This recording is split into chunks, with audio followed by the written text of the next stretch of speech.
Here's a sample, again representing the main line here. Bishop to g4,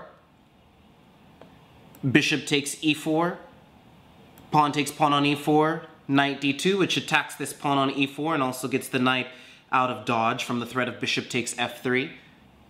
Pawn to f5, b takes c6, b takes c6, and now we have the weakness.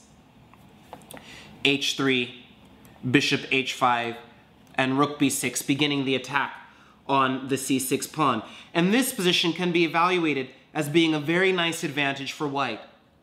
Practice has shown that black has no real counterplay on the king side and is very likely to experience problems in the long term due to the simple attack on this weak c pawn.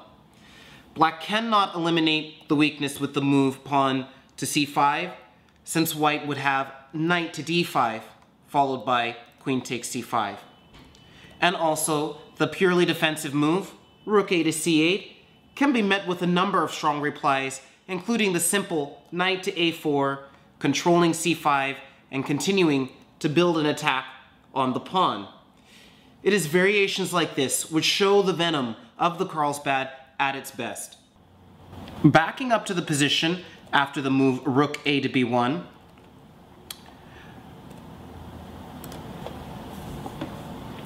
for a long time, this move rook a to b1 followed by b4 to b5 was the gold standard.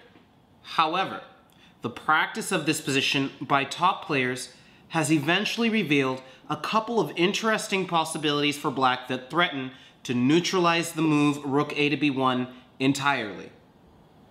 The most difficult of these for white to handle is the seemingly innocuous move bishop to d6. And by eyeing the h2 pawn in this position, the bishop sets up a small tactical point which comes in handy, as we'll see in just a moment.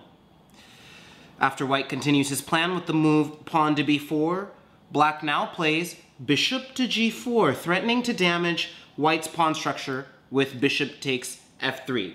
And conveniently, black's move bishop to d6 has also barred the knight off from reaching the e5 square, which is now protected twice. Thus, white plays knight to d2. But now comes the clever move which really causes issues for white. Black plays the surprising move bishop to h5, a move worthy of an exclamation mark. Black has suddenly created two threats. One idea is to move the bishop to g6, achieving the coveted exchange of the light-squared bishops. And this exchange is quite important since black's defensive task is greatly eased if he does not have to worry about being left with this problem bishop, at the same time exchanging off white's best bishop.